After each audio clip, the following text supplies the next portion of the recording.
Hello everybody, it's that time of the week again when it's time for Pink Bubble Crafts Alphabet Challenge, and this week the letter that Hilary pulled out was L for letterpress.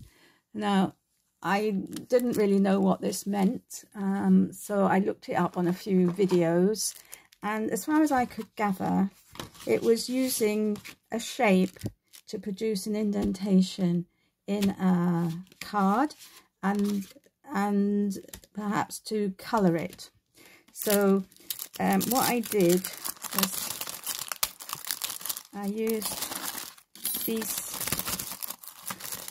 sorry,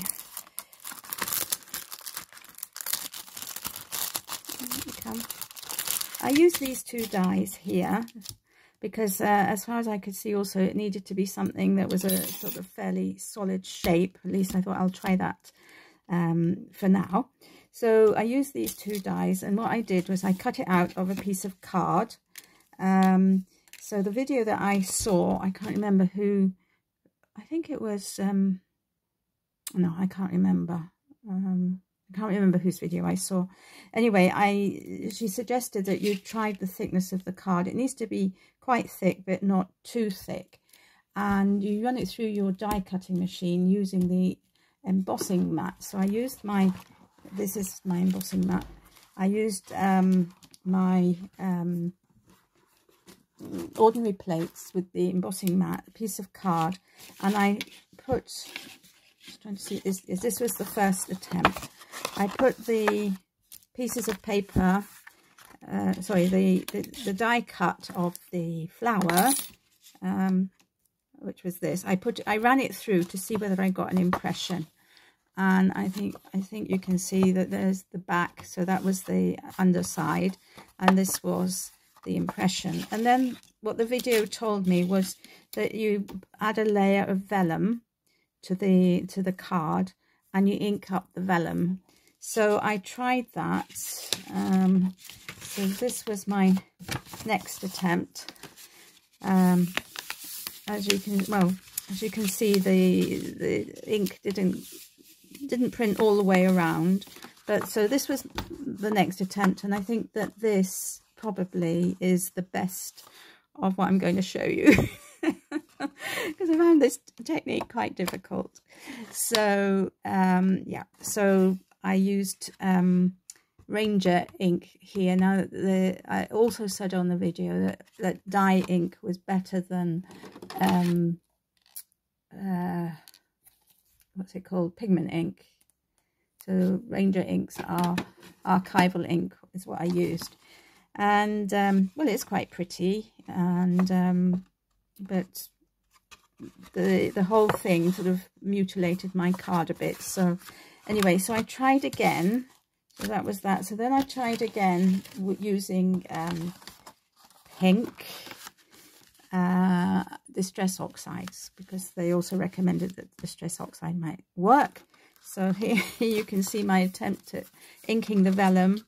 So I've got the sort of silhouette effect here, and then this is the letterpress with the 4 daisies that I've got, 2 big and 2 small, dyed pink. It didn't work, so what I did was I just went over it with the distress oxide to give it a bit of colour. And I think I can use this page for something. It will be useful. This page, maybe I can use it, I'm not sure. This one I think I can use with a bit of titivating up. So then I thought, I have heard that I had heard that you could do it with embossing folders. So I got an embossing folder and I inked up the back side of it, thinking that that's what would do. So I used purple. I don't know if that's going to show very well. I used some purple ink that I had, and of course it only dyed the bits which weren't impressed. So I've got the effect of the dye going, pressing down into the card, but I haven't got the colour in the actual dips. So obviously this didn't work. So, so this it's much nicer this way round, which was the other embossed side. So I will be able to use this as well. And I think I've got a project I can use that with. So yeah, so this was a bit of a failure for me, I think. But I just wanted to come on and show you that I tried. It won't be a technique, I don't think, that I'll be using very often. We've got embossing folders. We've got, you know, got lots of other things. I don't think I need to have this technique in my repertoire, really. It was a bit of fun. It was fun trying it out, but yeah, I won't be using it again. But anyway, I'll be interested to see how other people fared. I'm sorry if it's not showing up very well.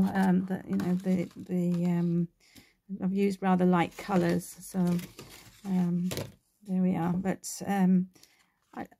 you know, I mean, the impressions and the designs that this person got were absolutely beautiful. I thought, oh, this is going to be great, but it wasn't so great for me.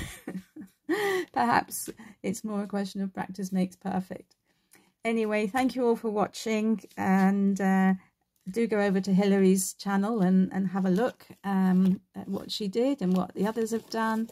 And I'm looking forward to seeing what this coming prompt is for next week.